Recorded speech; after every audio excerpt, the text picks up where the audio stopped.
Hi guys. I've forgotten to begin by myself, but it's okay. This is my guest. Yeah, he's called Julius. He's been introducing himself. So today we are going to be talking about Tanzania. We have always talked about Kenya, but saying why you're not talking about other East African countries. So my guest has talked in the previous video. He talked about Rwanda. So in this video, he's going to be telling us about Tanzania because he has some knowledge. He has visited some of those countries. So today I have him on my show and I'm going to give him this mic and he'll be introducing himself. And some of you Kenyans were saying that Tanzanians don't accept defeat, like they feel jealous. They are jealous of Kenya. They don't allow that Kenya is better. So I think you will talk more on that. Yes, good morning, good afternoon, everyone, wherever you are in your own time zones. My name is Julius. I've come again to be on Prizes channel. You don't know Kiswahili? You know some Kiswahili? No, I wouldn't want to lie. So today, I've not been to Tanzania. I don't hear much about Tanzania. I don't know whether there are people there in that country, because when I go on YouTube, I see Kenyans are making a lot of noise. Ugandans are like there, but Tanzania, nothing. So why are Tanzanians, first of all, very quiet? We don't see them on YouTube. Okay, I cannot say I have a lot of knowledge about Tanzania, but I've been there, I think, maybe close to 10 times. But I've been in, I think I've gone to Dar es Salaam, I've gone to Zanzibar, then Arusha. Yeah, those are the places I've been to in Tanzania. Maybe vlogging is very strict there. Why aren't there people like showing around those places, like recording? No, I think it all goes back to the culture. You see, if you're comparing Tanzanians with the rest of, like especially Uganda and Kenya, you know Ugandans and Kenyans are very shrewd because of the setup, the way we are brought up, the kind of things we do. But with Tanzanians, they've had... I think also their background has affected them, especially from the Nyerere time. When was Nyerere? Isn't that a long time ago? No, it's not. It's not long time ago, because Nyerere left there a system that is still there to date. Because you see, still the Chama cha Mapinduzi party, which is now like the way you talk about NRM in Uganda, it has been the party in power from the 1950s. Yeah. So the time Nyerere was there as a president, he introduced what they call socialism. Socialism is where like you find people, government is actually working for the people. You know, you sit, they work and bring you food, there's free medication, there's everything, which tried to change when Nyerere was leaving the presidency. Because the time I think Nyerere, if you were to check in history, the time Nyerere was leaving the presidency, excuse me, he actually did it because he wanted to drop socialism, but it has still failed. It has stayed. You realize that they still have even job protectionism, where you find the people are supposed to be protected. The jobs are supposed to be for Tanzanians only. So they don't have that competition, where you find like if you go to Kenya, you find very many Ugandans, Rwandese, Burundians, Congolese. So there's a bit of competition and so much pulling ropes here and there. So people always want to be in competition mode, as opposed to the other side where things are a bit calm. You know, they are not forcing life, But I have a question there. How come since the Nyerere times only one party has been leading and there is no case? Like people are not complaining, they don't want change? You know, things of Africa, they are a bit tricky, and sometimes I always don't want to discuss about them, because you see, everyone has always asked the same question. I remember even at some point, Zimbabwe, the former president, late Robert Mugabe, was saying that there is some meeting they had gone to in the UN, and one of the presidents, the whites in court, was asking him that, can't Tanzania allow at least another party to take power? Is it even there? Eh?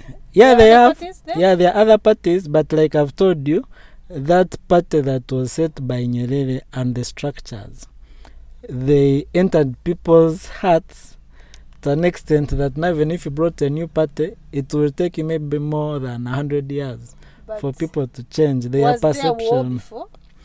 No, it's one of the countries that has not had Then war. why is it? Okay. It has not had war. And of course, you see also them using almost, because I think they are using mainly Swahili. You know, they have practically one language there. Do they have the other languages? No, me, I know Swahili and English Because little. Kenya has Kikuyu, has those other. Yeah, I'm sure Tanzania could also be having, but they don't talk about them so much because you realize that even the official government language is Swahili. English is there, kidogo kidogo. That's the little Swahili I can say. Imagine kidogo kidogo English. They teach in Kiswahili in public schools and private schools. That's yes. They speak something. Yeah, they do everything in Kiswahili. Are there people who got study from Tanzania, from like Uganda and Kenya? Yes, you know.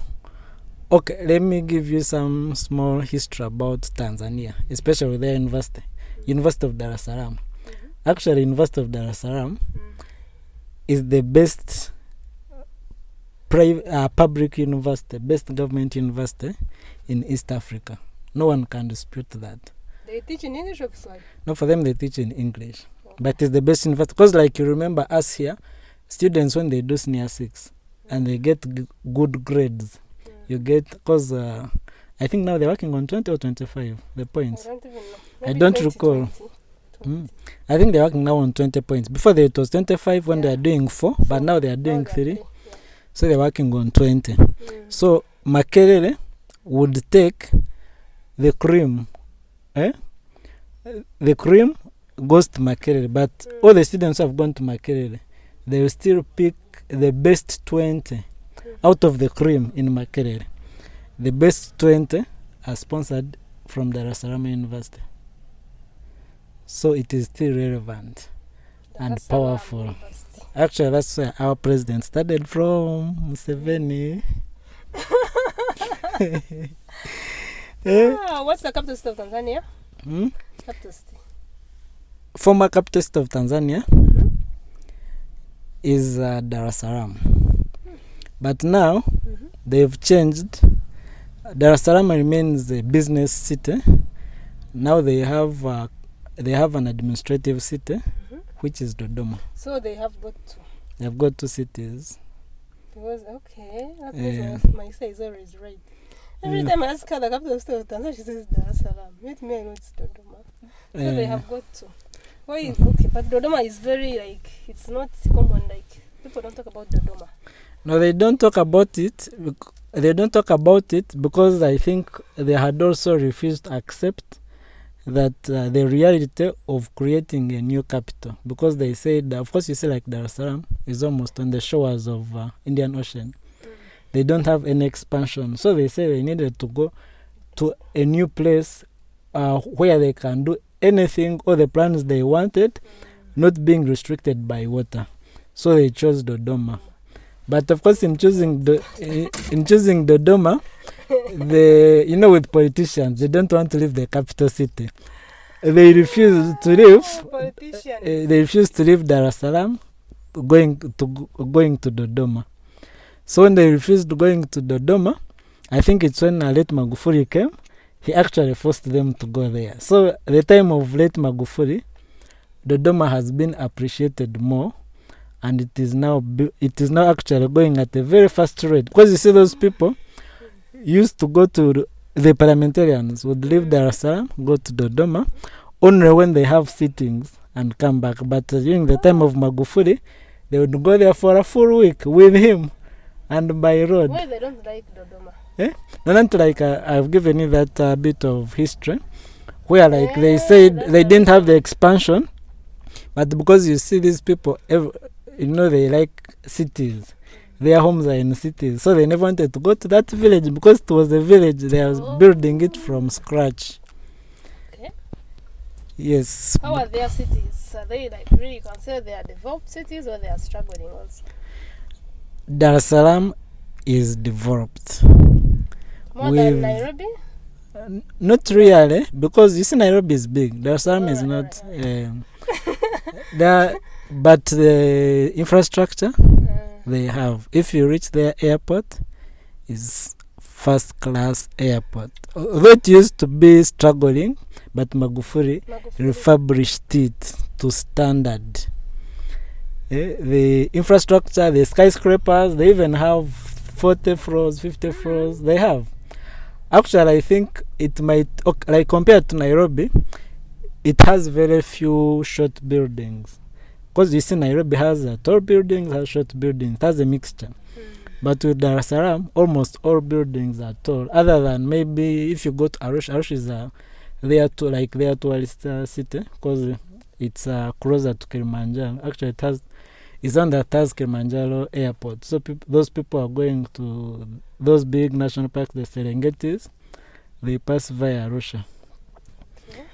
And of course, maybe the other information I could share about Tanzania, especially Arusha, I think Arusha has more a setup like for Uganda and Kenya, because you see, even when you are looking for food in Arusha. Arusha is what? Is a town? Yeah, it's a town. It's now like their tourist town. When you are in Arusha, you're more or less like in Nairobi and Kampala, because you'll access food at any time you want it, as opposed to Dar es Salaam. Dar es Salaam, which is about Dodoma. Arusha is more than Dodoma. No, like I've told you, Dodoma, they are just building it. That's why I cannot say much, because I've also not been there, so I wouldn't want to say something where I don't have evidence. So I was telling you that if you visit Tanzania, and especially visit Arusha, you'll be more comfortable and try to get used very fast, because even like once you visit a new place, the first thing you need to look for is food. So in Arusha, you'll find restaurants, they are open by midday, you'll get food. But Dar es Salaam, when you order for food, they cook. Almost all restaurants in Dar es Salaam, they don't cook like lunch, breakfast. No, if you want foods, if you want food, you order. Even the fast foods you order, they cook for you. But it's interesting that in the evening, they have open restaurants. Like starting from 7 up to 10, they go on the streets, like there you see Kampala Street. Yeah, like there you see, it's interesting. Like there you see Kampala Street. They have nyama choma, they have tea on the streets. So in the evening, like many people, if you want to eat instant food, you can only have it in the evening. But that will be in form of meat, and meat with a lot of pepper. Let me put even talk about it. Let me talk about it in capital letters. Pepper is Arabs. Yeah, you know those people because you've forgotten about your history. All those Arabs who landed in Tanzania, Zanzibar. That's why it's pepper. Yeah. So if you don't want meat with pepper, you reach there around 6:30 before they prepare the meat, because they put pepper on all the meat. Before they do that, then they can separate yours and just roast it without pepper. Okay. Then the other thing, when you reach there, the language, you people, you fail to learn Swahili, excuse me, including myself. When you're there, when I'm there, I've had some fun experiences. Like I remember there's a time this guy came. They make these eggs like like us we call them fried eggs. So for them they have different types. They want like this one which is half cooked, and for me like that half cooked, me I cannot eat it. So when this one came, asked me in Swahili, I was speaking English. I tried to explain. They brought again this one which is half cooked, and yet I wanted the one which was dry. So now you see, when I'm there, I'm having a problem with language barrier. I always need someone to interpret for me. So whoever wants to visit Tanzania, especially our young generation, like in Uganda, because I think Uganda is the one which is lagging behind in Swahili. Rwandans, they are using Swahili. Most of them, yeah, they do. Especially if you go like on the borders, Congo, even Kigali, they have many people who are speaking Swahili. Kenyans, the same. Uganda is the one which has a problem in Swahili, but has been introduced in primary schools. Hopefully, it will help us in the studying Swahili. Yeah, hopefully it will help us in the near future. So, and the other thing, I think, compared to other East African countries, even from my geography, I know Tanzania is the largest country in East Africa. Even from if you check like from our capital in Uganda to all the other capitals in East Africa, I think by big plane in Kigali you take 30 minutes, the small plane you take 45 minutes. That's Kigali from Entebbe. Then from Entebbe to Nairobi you take 55 minutes. By big plane, then the small one takes around 60 to 60 or 1 hour and 10 minutes. Then if you are going to Juba, you know now South Sudan is also within East African Community. If you are going to Juba, you also take like 1 hour and 25 minutes. But if you are going to Dar es Salaam, the capital, you take 2 hours. I cannot talk about of course they are still trying to integrate Congo in East African Community. So I'm not sure about the distance from Entebbe to Kinshasa. Okay, that's Tanzania. What can attract tourists there? Do they have like mountains, lakes, like those gorillas you're talking about which are in Rwanda? Yes, those people have got it has Mount Kilimanjaro. It has national parks. I think the Serengeti is among the famous national parks. Then it has got again one of the largest beaches in East Africa on the Indian Ocean with white sand. The biggest beach. Yeah, like especially if you go, I think they have the most white sand. How is the party life there? Nightlife, party. No. At night. No, that one is, I think. No, those things are not there by the, because they have, I think, they have an Arab Islamic. They have an Arab Islam background. But if you go to Zanzibar, you can have fun. Actually, most tourists go to Zanzibar. They have, I think. I diverted you. What were you talking about? I diverted you with the party life, but you were talking about something. That you're asking me what can people go to see in Tanzania. Then we talked about Kilimanjaro, Serengeti. We talked about the beaches on in Dar es Salaam. Then Zanzibar. Then the rest, I think people can give us comments about what could interest each and every one of us to go and visit Tanzania. Especially Tanzanians, you can entice us. You just tell us the other things we've not talked about that we can come and see in your country. I hope this time we will get a comment from them, because they really watch and comment. This time they are going to. Do you know about their cultures? No, I don't know about their cultures. So we don't know much about Tanzania. Yes. We are going to end this video here. Thank you so much for watching up to the end. If you've not yet subscribed, please subscribe. And this has been my guest, and we have to go now. Okay. It's okay. Bye. Okay.